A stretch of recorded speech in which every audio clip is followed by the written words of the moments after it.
Right. Hello, my name is David Hebert-Coleman. I would like to welcome you to this session on Indigenous values and stewardship, lessons to rebuild our watery relationships.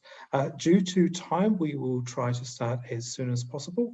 I'm just keeping an eye on the count, and I think there's already approximately 50 participants. So I would like to pass over to Dr. Jennifer Vlo to welcome you.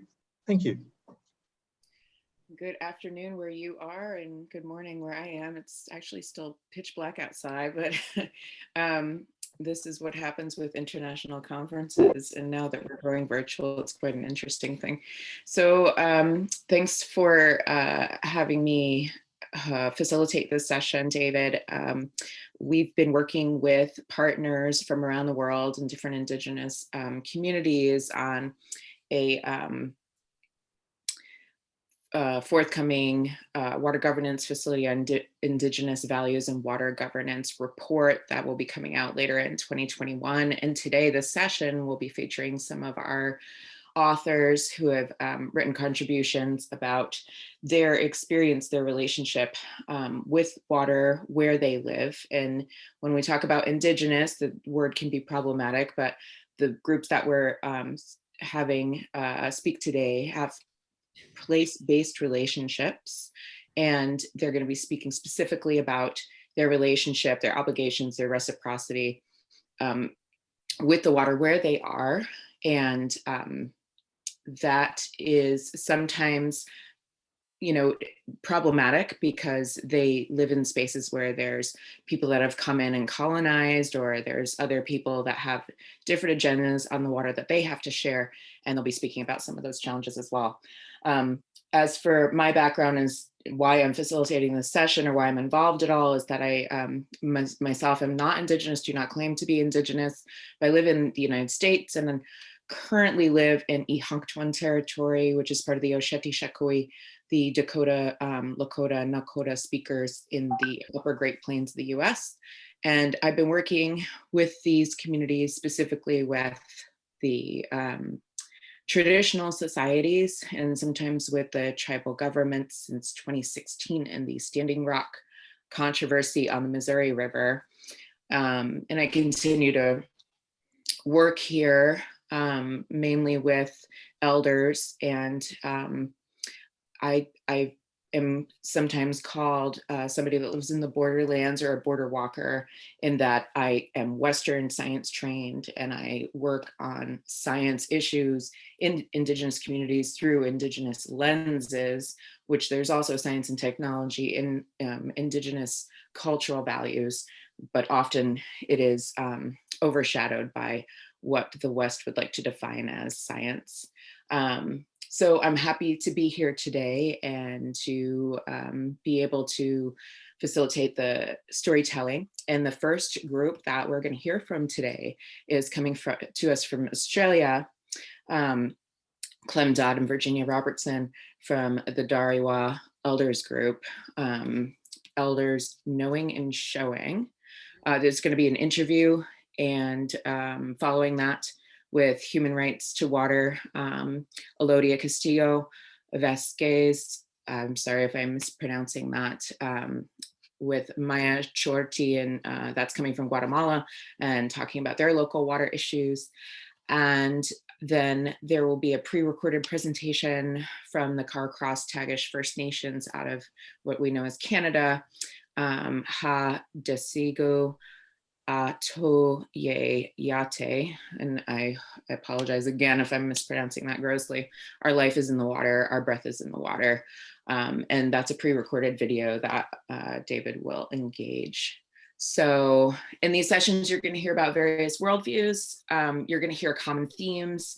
Not all Indigenous groups are the same, obviously. And so there's going to be definite differentiations between their values, but you're going to hear similar values presented in each one, and that is that there is a relationship with the water that is being disrupted by what goes on around them. So I know in our session description it said we had a Northern Maasai presentation that was coming, and there's been internet issues, so that will not be presented today. And if you have any questions, please just put them into the chat and we'll respond to them as we can. So I'll pass this back to David, and he's going to go ahead and give you some outline poll questions. Thank you. Hello, yes. So, my name is David Hibbard-Coleman. These are learning experiences, both for ourselves and for you in the audience. And as part of that, we decided we would like to hear a little bit about your experiences.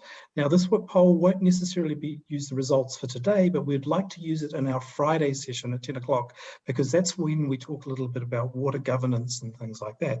So in the poll that should have come through, hopefully it's worked correctly and my technical skills have been up to it. There'll be 5 questions for you to answer. First of all, number 1, are you aware of Indigenous peoples in the country, region or catchment that you're engaged with? We think this is very important because it isn't always thought about in the early stages of project management. The second question that we would like you to answer is, what is your level of knowledge or experience on working with or partnering with Indigenous peoples, or being in projects that are led by Indigenous peoples? Is it limited knowledge? Is it theoretical knowledge but no practical experience? Is there previous experience of working with or partnering with Indigenous peoples and extensive experience or extensive experience? The third question we would like you to answer would be, at what level did you engage with Indigenous peoples? Was it at an international, global or transboundary level? Because of course, many Indigenous groups are spread across different, what are today, sovereign boundaries, and this can have important implications for future resource management. Second question was whether it was at a national level and involved with working on behalf of the government and negotiating with Indigenous groups, at a catchment or watershed level, or fourthly, at a local or community level. And then the fourth question is, if you have engaged or worked with Indigenous peoples previously, on what topics did you work with? Now, we only have a limited thing that we could, options that we could put into the questions, but we sort of asked, is it about land tenure? Is it about human rights or free, prior, informed consent? Is it about business development? Thirdly, water or ecosystem governance or biodiversity governance? Or fifthly, infrastructure development, including WASH activities. And then the last question that we would like is to sort of get a feel for is, if you've worked with or partnered with Indigenous peoples, did you have a discussion about different values and worldviews? And if so, what general values were raised? And in that particular question, rather than a set of options, we've got a free text entry. So we would very much appreciate you to fill out that poll, and then we can sort of use some of those results and some of our thinking for our sister session on Friday. So thank you, and I'll just pass that back to Jennifer. Yes, so we're going to hear from Clem and Virginia now, the elders that are coming to us from Australia. Actually, were they able to get on okay? Okay, because I knew there was some storming over there. So they're the Dariwa Elders group, and they're going to be speaking to us about their relationship with their river and their water system where they live. So Clem and Virginia, are you there? Hello, everyone. It's good to see you all. My name's Virginia Robinson, and what's known as a Indigenous woman from what's called the Gamilaroi tribe, born outside on a farmer's or pastoral station outside of Walgett, a place called Dungalia. And I grew up on an Aboriginal reserve in town that was in Walgett, on the Namoy River in Walgett. I'm the secretary of the Dariwa Elders Group. Clem can't be here today, this evening. He's been caught in a storm. So, where we live, it's in the Murray-Darling Basin in the southeast part of Australia, as you can see on that slide. It's a very powerful and great water system of rivers, floodplains, springs, and other groundwaters that spread over an area of approximately 15,000 kilometres long and 1,500. 1,500, kilometres long, bounded by about 700 metres wide. Kilometres wide. Yeah. Sorry. We live and care about the Northern Basin, which you can see there, which we live in the middle of. It's where the Barwon River and the Namoy River meet, so they're like twin rivers. Can you see Walgett in the middle of this drawing?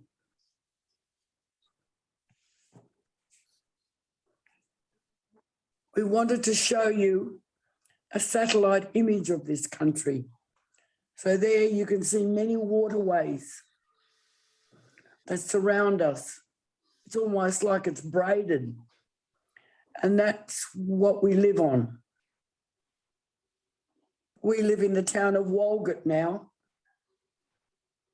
but the country that we care for extended north from Walgett up to a place called Gurrawiggle Springs and south to another spring we call Gardy, which means bad water, west to the Narran. Now, west to the Dariwa, that's the Narran Lake, otherwise known by the colonizers at Narran Lakes, and east to halfway to the town of Collarinabri, which is sort of northeast of Walgett. This image from Google Earth shows that to you.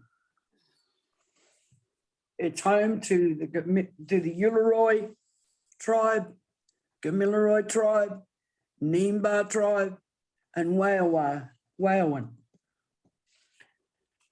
And the membership of this, the Dariwa Elders Group, includes elders from these countries, these tribal countries who live in Walgett now.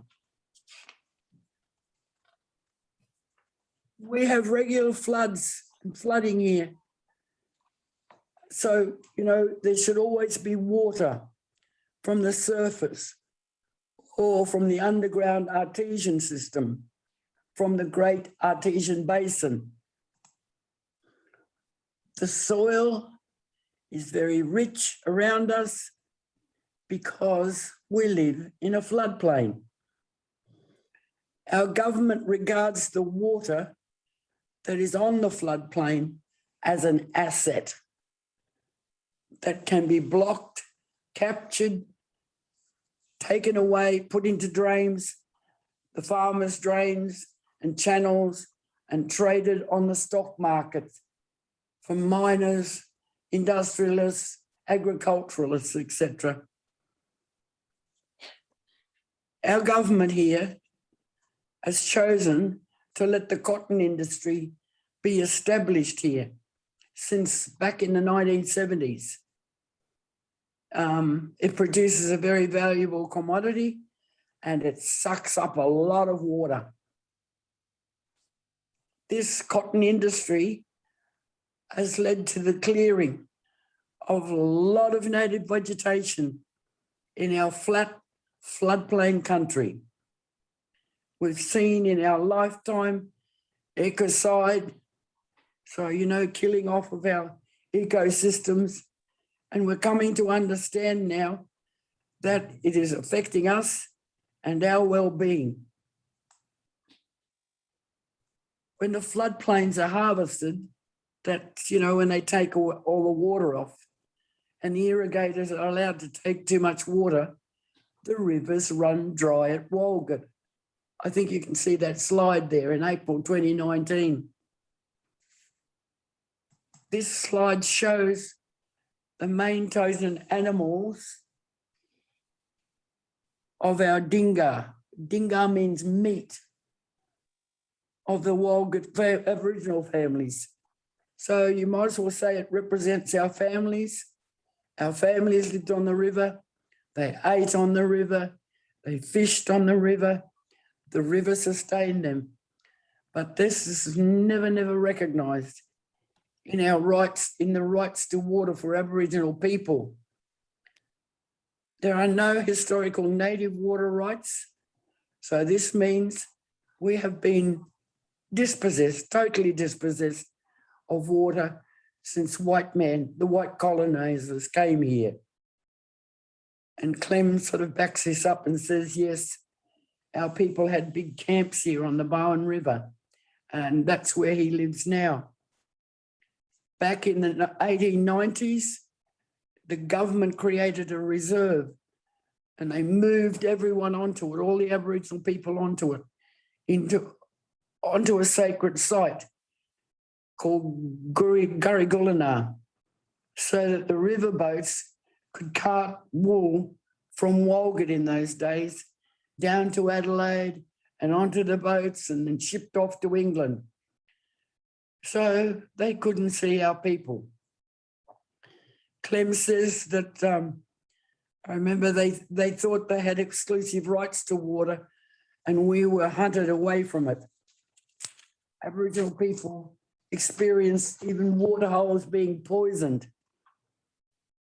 Clem speaks about the native plants and animals that are special to us. Each of those plants and animals has a dinga, as I said, that's our word for meat, like a totem. And that's inherited from our mothers at birth and their mothers before them. We're connected to them. We look after them. They are our dinga, our totems, and they all need food and water to sustain themselves and to sustain our culture, to sustain us. Water is life, as Clem says, for every animal, human beings and alls. Don't care who you are, you've got to have water. We catch our fish, we get our food from the river, live there, swim there, it's everything. Clem still has always lived on the river. He lives there now, but he never ever thought that he owned it. It's very muddy now, as you can see in that slide there.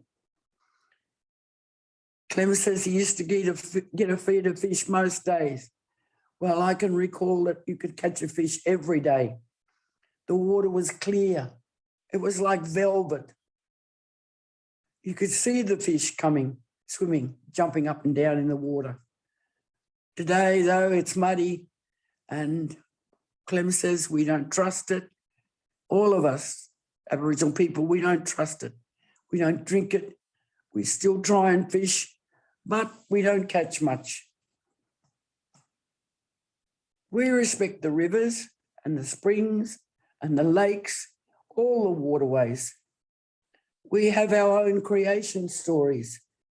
There's a picture of me that describe the way they were created and the way they should be respected. They are there for every living tribe. We call them furry tribe, the scaly tribe, the feathery tribe, and Murrays. People, no one group owns them, and we never take more than we ever need. Greed is not acceptable to us. This is one of the main things we were taught by our elders, by our people. We lived this through our culture all our life. You only ever take what you need. If you look after the country, it's my belief the country will look after you. Rivers around here used to be very powerful. They formed the boundaries between Aboriginal nations around Walgett. So Walgett's like on a boundary, where two rivers meet. That's on that slide there now. We can see the two rivers meet, converging together. As I said, there was always plenty of water. There was always plenty of food, supporting many healthy people. So this year, the Dariwa Elders Group will employ a new team of Aboriginal river rangers. We want to call them water warriors. We will design a program for them to work that will work with Western scientists to start trying to restore and rehabilitate the waters around our town, around Walgett, and bring them back to good health. We're working on both fronts. I guess you could say we work on a lot of fronts. The repair work on the rivers and the politics of the water wars, trying to bring the story of what is happening to our waterways and to make a change to the way that water is managed. And as we go along, we'll try to pass on what needs to be done to young people and help them to take a role in the water for the rest of their life. I would like to thank the Stockholm International Water Institute on behalf of the Dariwa Elders Group for bringing us together with water warriors all around the globe, and ask maybe that you help us put a spotlight on what is happening to water in our area. And I know that Clem would thank you too for joining us around a campfire for this talk. Thank you. Thank you, Virginia. I'd now like to hand over to Jennifer. Thank you, Virginia, for that coverage, and thanks for covering it on your own without having Clem's input, and though you were able to bring his voice in there for us today. And I hope you're safe from that storm over there. So we are going to now hear from, shifting to another continent, we're going to hear from Amanda Laughlin from the Human Rights Water. I think you're out of Geneva, is that correct? And then you'll be giving us a video from Guatemala about what's happening on the ground there with water. Thank you, Jennifer. This is the story of the Maya Chorti people in Guatemala and their story about reviving custodianship of ancient lands to restore water resources. Elodio Castillo Vasquez is the mayor of the town of Chorti in Guatemala, where the community is working with the support of small grants to improve water management through nature-based solutions to protect people's livelihoods. The area forms part of the Corredor Seco in Central America, a dry belt stretching through Honduras, El Salvador, and Nicaragua that receives little rain and is particularly susceptible to droughts and extreme weather. The past decade has seen frequent intense droughts and late rains due to unusually hot and dry caniculas and the prolonged years of El Niño, the warm phase of a complex weather cycle caused by increased surface temperatures, resulting in severe hardship for many people. People from Maya Chorti have a holistic relationship with land and water and depend on the agricultural production of beans, corn, and squash. Sadly, it has the highest malnutrition rate in the region, with 80% of children suffering from malnutrition, and many children weakened further from waterborne disease. Over the last few years, the Maya Chorti communities have been trying to recover their lands, and they have achieved some success in the mountainous areas where they've started to harvest water in reservoirs. These reservoirs help to replace the water that originated from their territories, and through a system of protection, conservation, and strategic usage, they're able to use this water to drink and irrigate crops, providing food security and economic growth for their families. Our team at Human Right to Water has had a close relationship with the Maya Chorti community for several years, and they're asking us for support to establish a human rights-based approach for management of the water resource. The community participates actively in working groups with government and municipal representatives and they need help to develop a water management strategy with a focus on human rights. The following video is of an interview we had this month between my colleague Geraldine Chene and Elodia Castillo Vasquez. You will notice that the quality is not that great. Elodia had to hike 2 hours after her work in the fields to find a place with an internet connection. We've therefore blended it with a local film that was produced for the community to give some contextual background. We hope you enjoy their discussion. Oh, Right, David, I'm just going to, yes, just to point out that the session is in Spanish, so hopefully you out there have already got your translation services running. I'll admit that I didn't do that for myself yet, so hopefully it runs very well. Right, here we go.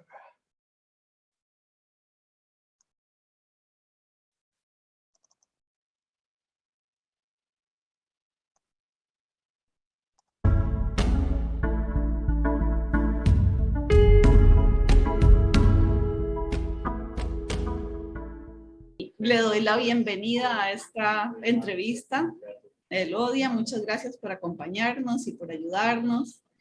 Y quiero que me cuente cuál es la relación que tiene su comunidad con el agua. La relación que tenemos nosotros como comunidades indígenas, pues el agua es nuestra cosmovisión maya. Chortí es reconocida como un servicio dador de vida, ¿verdad? En estas ceremonia sagrada que hacemos, también es presentada ante el sagrado fuego, nuestra dualidad, y también pues se encuentra íntimamente vinculada a la vida vegetal y a los fenómenos, ¿verdad? En todo nuestro territorio. Pues también al agua se le habla, se le conserva, y también, ¿verdad? Se conversa, se le acaricia, se le transmiten alegrías, tristezas, todo lo que nosotros los seres humanos pues sentimos en su momento y lo convivimos, pues esa relación pues nos hace también como seres humanos ser más fuertes y poder seguir luchando también por el agua, ¿verdad? Todo pues el mundo sabe que el agua piensa, siente, reflexiona, llora, y también se entristece, ¿verdad? Entonces, de esa manera, pues también estamos, lo vemos, ¿verdad? De esa manera relacionamos los seres humanos con el agua. Sin embargo, hoy por hoy, pues, como comunidades indígenas, no contamos con agua entubada y menos potabilizada. Y de hecho, pues, nos han despojado de tan vital medios de vida o vital líquido. Es por eso que estamos también haciendo una lucha constante como hombres y mujeres, y pues también menos potabilizada el agua, ¿verdad? De hecho, nos han despojado de tan vital medio de vida. Es por eso que luchamos por recuperarlo, recuperar por muchos tiempos, ¿verdad? Inmemoriales, nos pertenece, y que también nuestra relación espiritual, familias, humanos y productiva, juega con un rol importante también, ¿verdad? Y entonces de esa manera pues también estamos vitalizando pues y buscando esa forma de defender y proteger nuestros bosques y nuestras fuentes de agua. Entonces, porque sabemos que es nuestra vida, es nuestra sobrevivencia en esta tierra, y yo creo que es necesario seguir luchando. ¿Y cómo les va con los reservorios de agua que lograron hacer, que me enseñó usted? Los reservorios de agua, pues también es una estrategia de sobrevivencia que está siendo adoptada por las comunidades indígenas. Está permitiendo que se establezcan centros estratégicos para almacenamiento de agua. Esto incluye darle una buena gobernanza, uso racional y adecuado, ¿verdad?, para el consumo humano, la agricultura, familias sostenible, la producción de granos básicos, la diversificación de cultivos o productiva, digamos, para la generación de excedentes hacia una seguridad alimentaria sostenible. También actualmente pues se han construido un total de 9 reservorios en las comunidades, en 4 comunidades indígenas, beneficiando alrededor de 680 familias. En este sistema de gobernanza del agua que ustedes tienen particular, ¿quiénes toman las decisiones de lo que se va a hacer con el agua? A partir de la restitución de derechos étnicos y territoriales, las autoridades indígenas, las cuales están integradas por alcaldesas, alcaldes y consejos de administración de tierras y recursos naturales, consejos de asuntos indígenas, pues que hemos venido asumiendo la gobernanza del agua como parte de las funciones, pues en el marco de la gobernanza de nuestros territorios y de nuestra tierra en nuestras comunidades indígenas. Pues en tal sentido, pues también son las autoridades indígenas las que están decidiendo sobre el manejo, uso y administración, vitalización del agua para el consumo humano, familiar y productivo.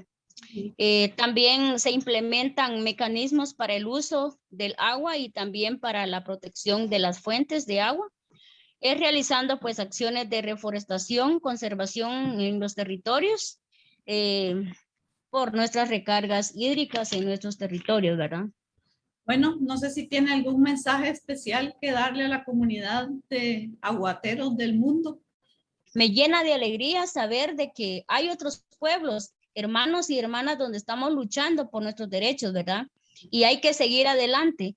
Les invitamos, pues, de mi parte, yo de mi parte les invito a que podamos hacer nuestras alianzas para fortalecernos, ¿verdad? Como pueblos en lucha, como hombres y mujeres en lucha, ¿verdad?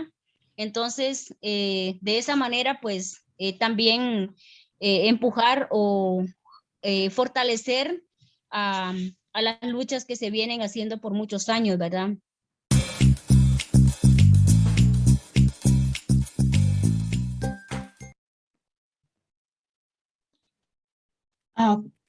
Thank you for listening to our video, and I'd like to pass the floor back to Jennifer at this point. Thank you.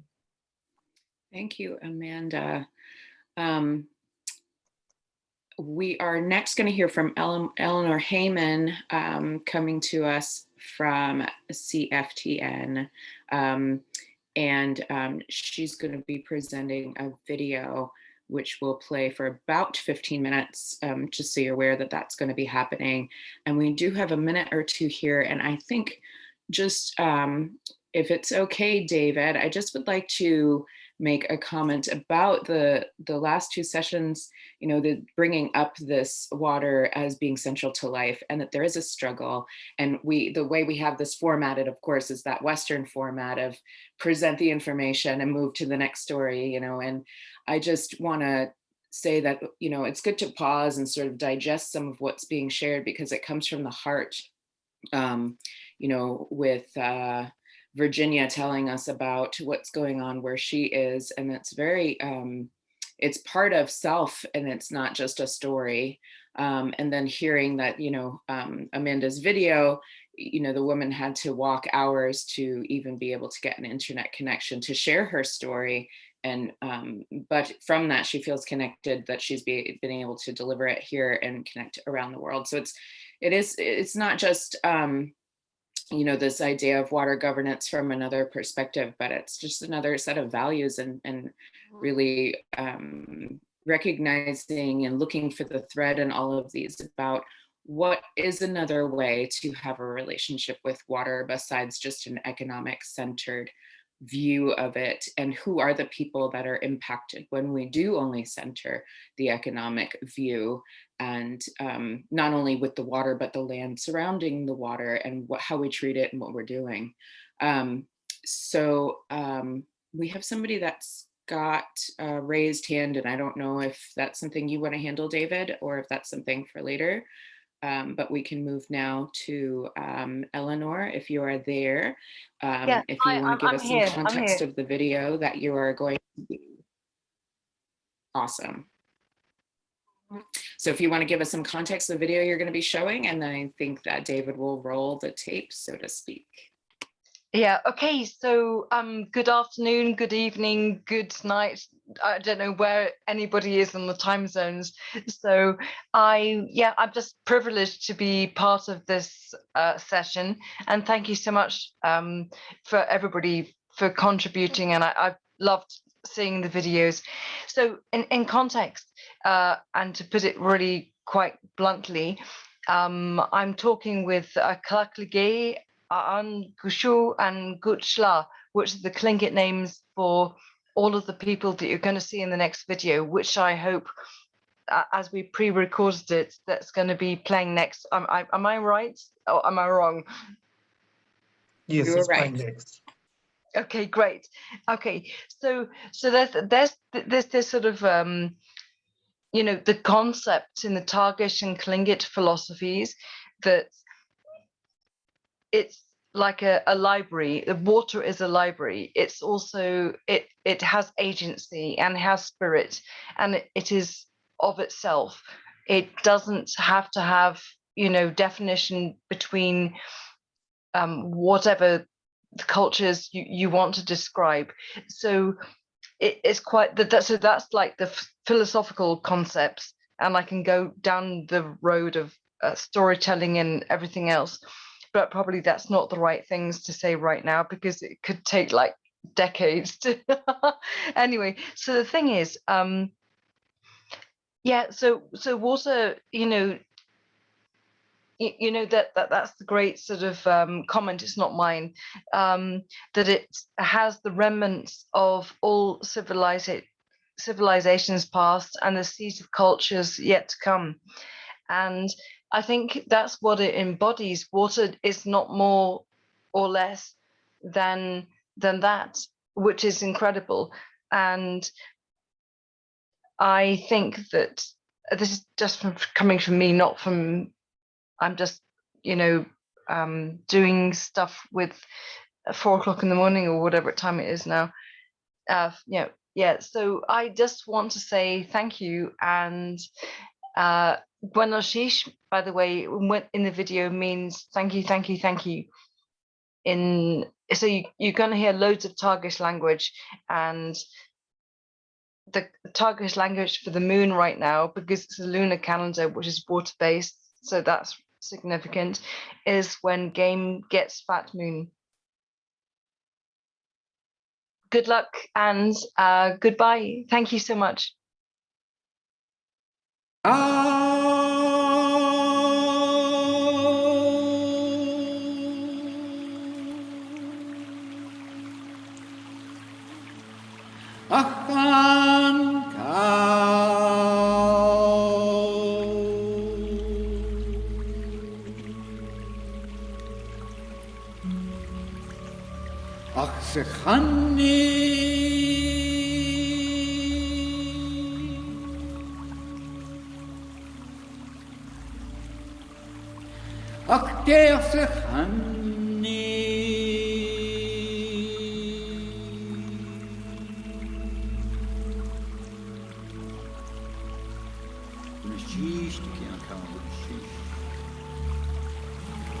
I'm Norman James from Faircross Waity,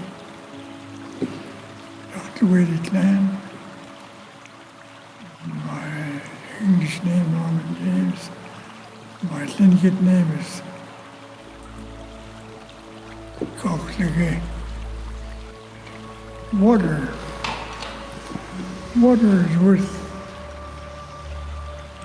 is the nourishment of this world. Water we use for plants.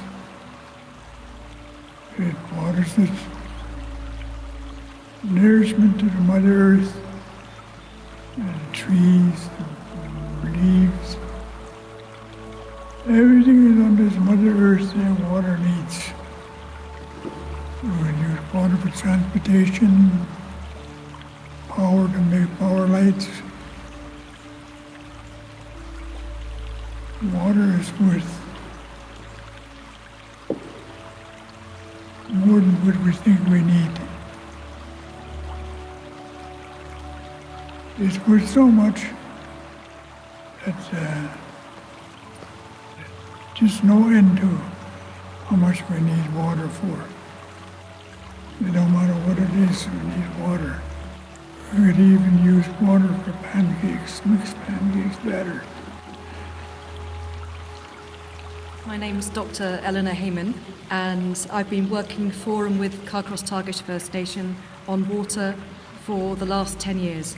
And my community elders are Mark Wedge and Colleen James, and I've also worked with David Katsik. He's a coastal Tlingit elder, but sadly he passed.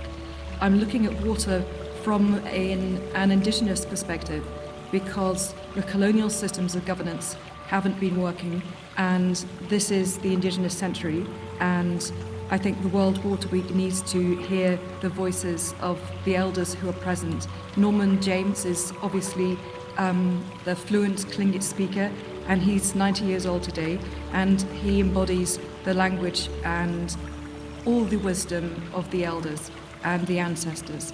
So I'd just like to finish and say one wonderful phrase which David Katsik, his Tlingit name is Kingasi, told me, and it's Hardasegu Atu Yeati, which means our life is in the water, our breath is in the water. Gwelshish. Masiati.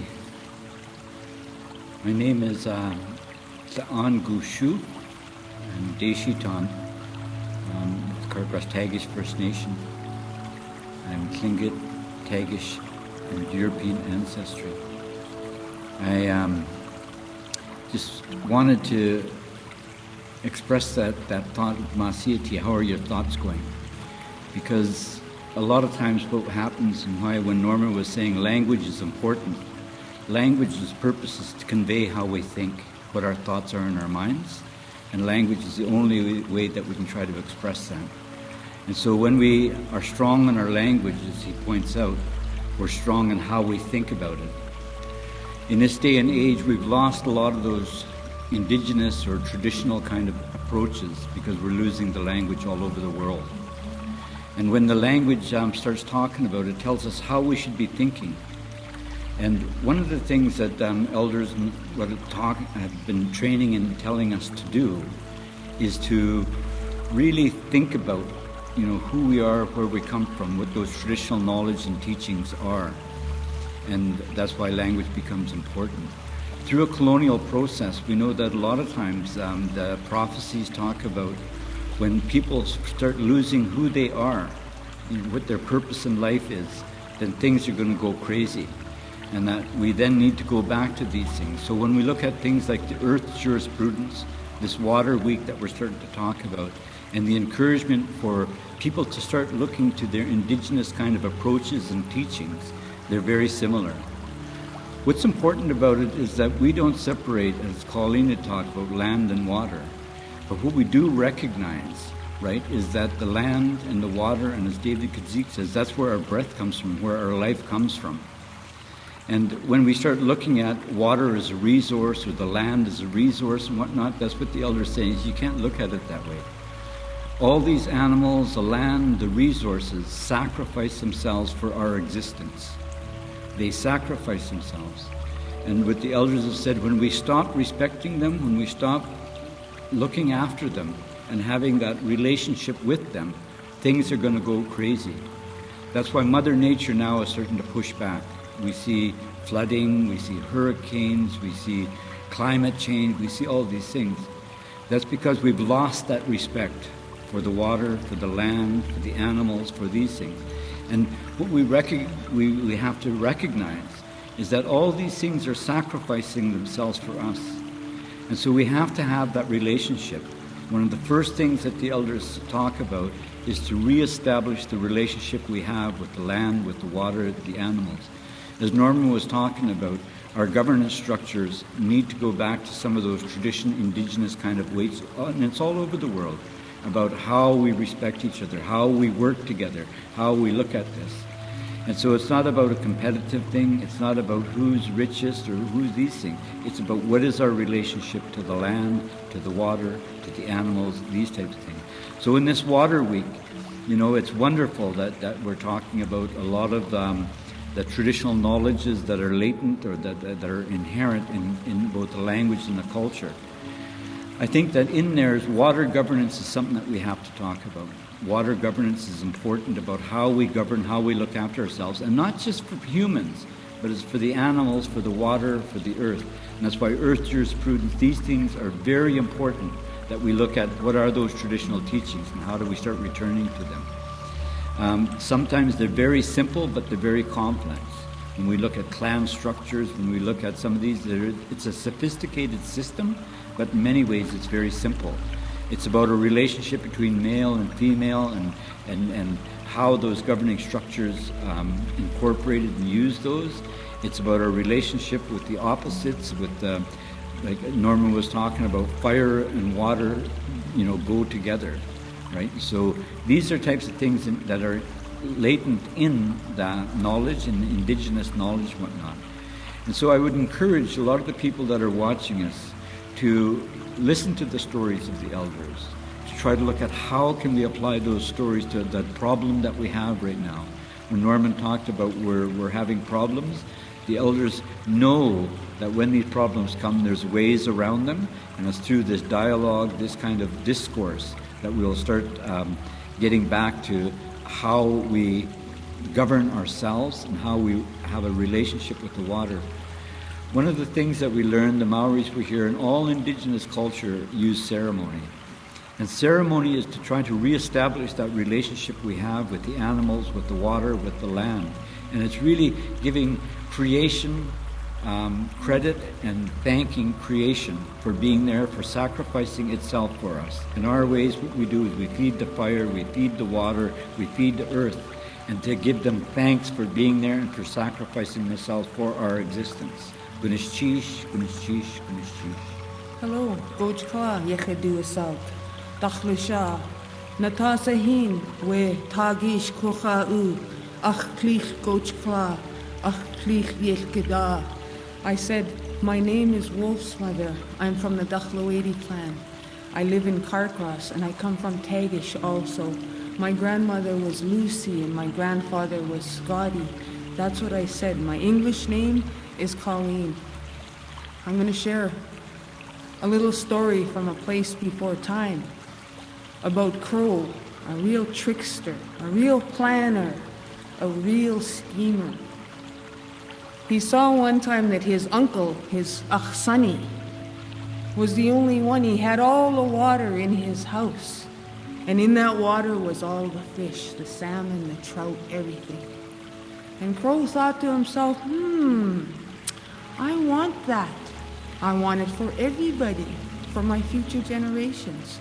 So he thought, I'm going to go visit Aksani.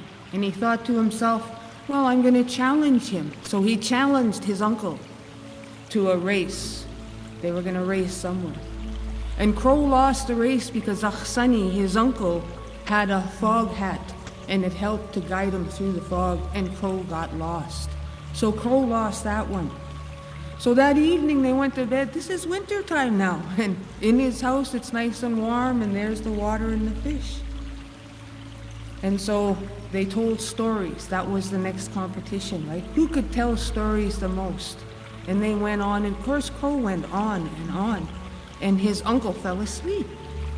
And so while he's sleeping, his uncle thought, Crow thought, and he went outside, and he got a little bit of frozen poop, and he brought it into his uncle's, to the foot of his bed under his blankets, and he put that poop there.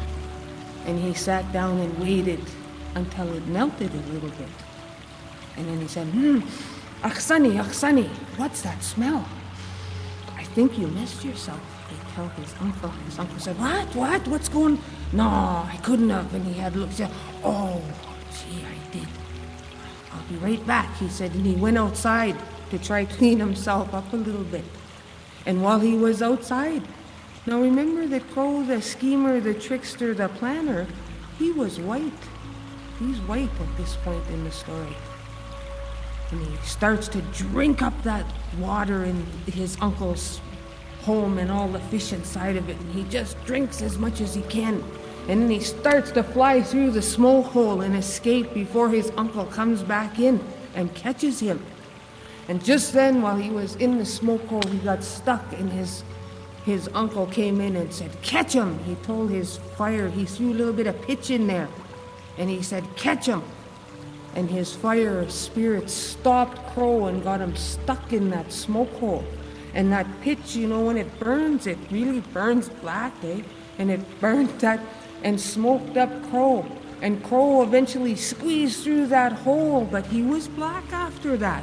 That was the sacrifice he made, and he proceeded to fly around, and he dropped a little bit of water. It became the Tachanchini River. And he took some more water, and it became the Zestakin River. And he took some more water, and he created the Yukon River. And everywhere he put fish, whether it was a lake, a stream, everything. And when there was a little bit of water left in his mouth, and you know how salt, your water in your mouth, it got salty. It's becoming salty by then. And he spit that one out last, and that became the ocean, the salt water and all its fish. And that's the story here of how Crow got water. And he's always trying to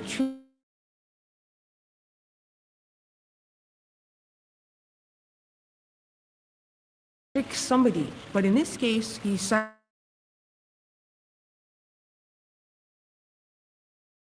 to have a respect, to understand and know that we are a part of the land and the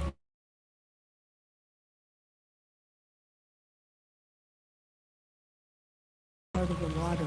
The two are not set. And inside us, 80% water. Everything is 80% water, like the earth itself. We need earth, we need fire, we need water, we need air. All of those basic elements are the respectfulness of those powers we're raised on. So, thank you for this opportunity.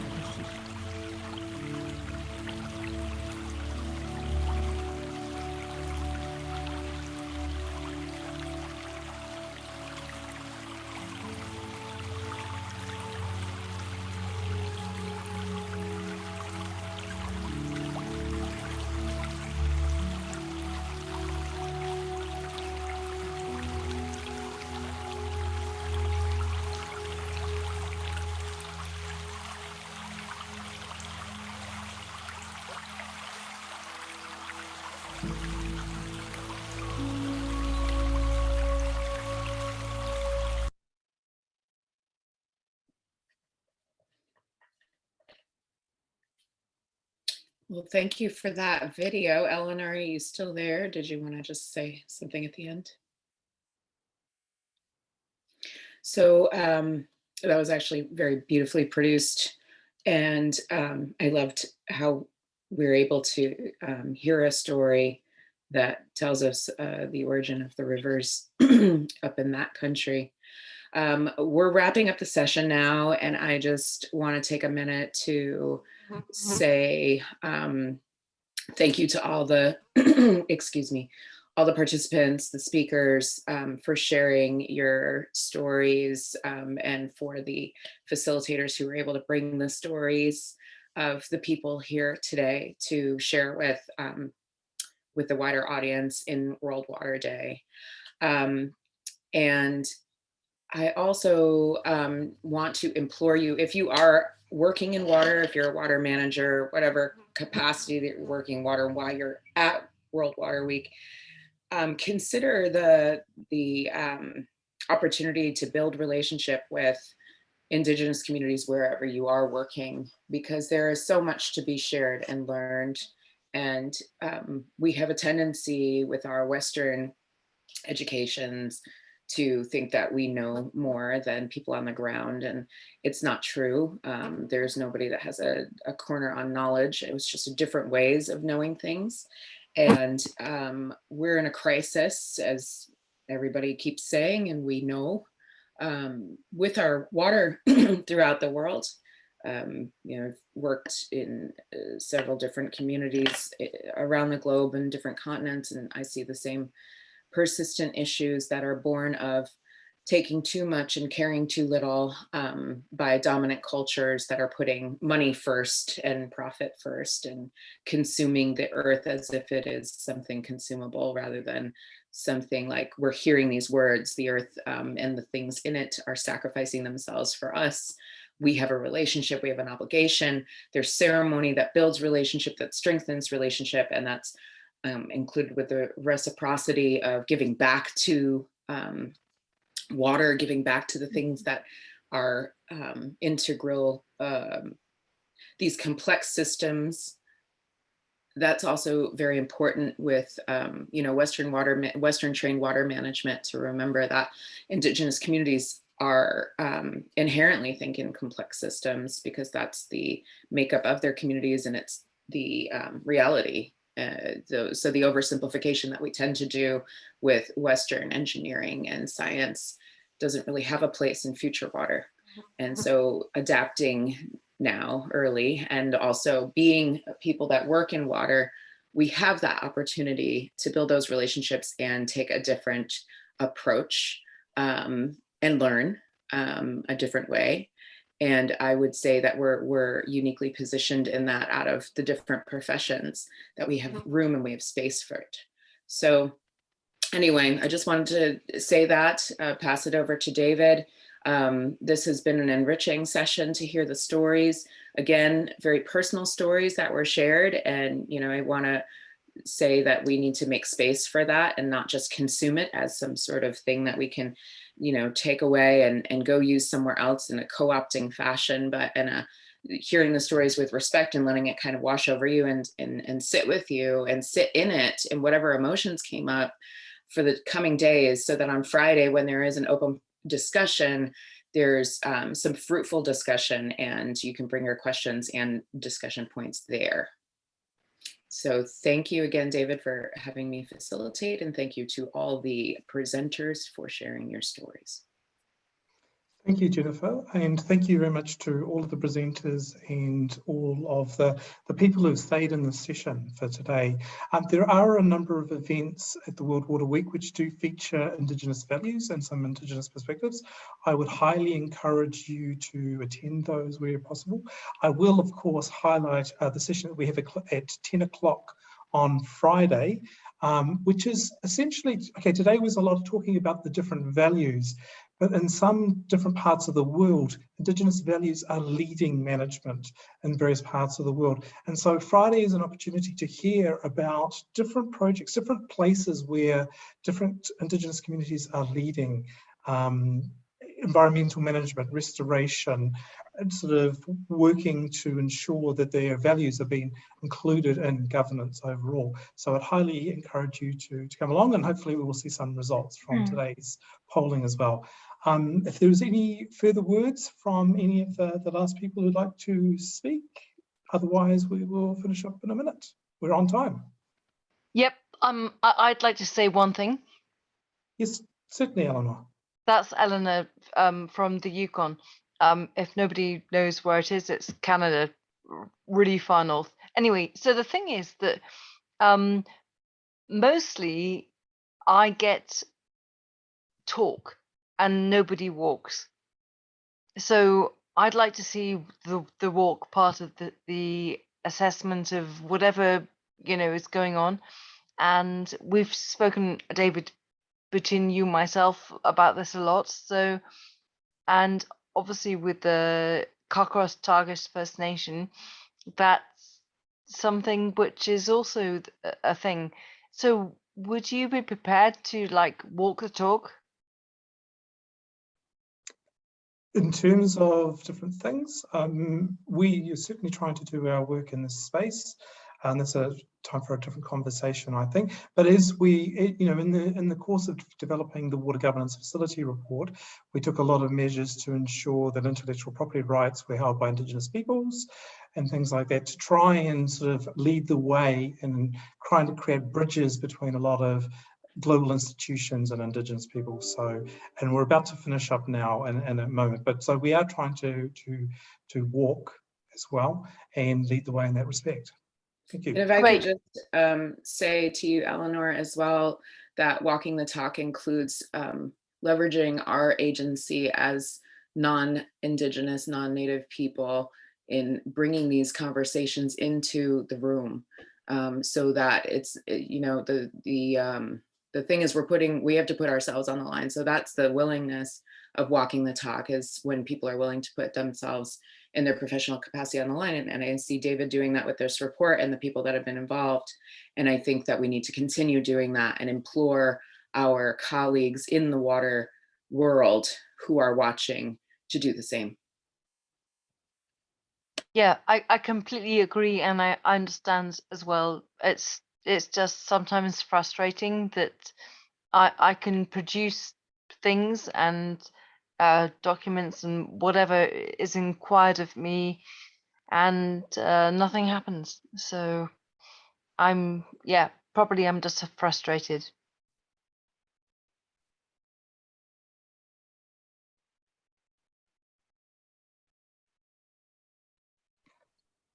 So this is about to automatically close. My internet was quite unstable during that other part. I was busy, so hopefully I'll see a recording there. So once again, thank you for everybody that attended, and it's due to close us off in just a moment. Thank you all. Thanks.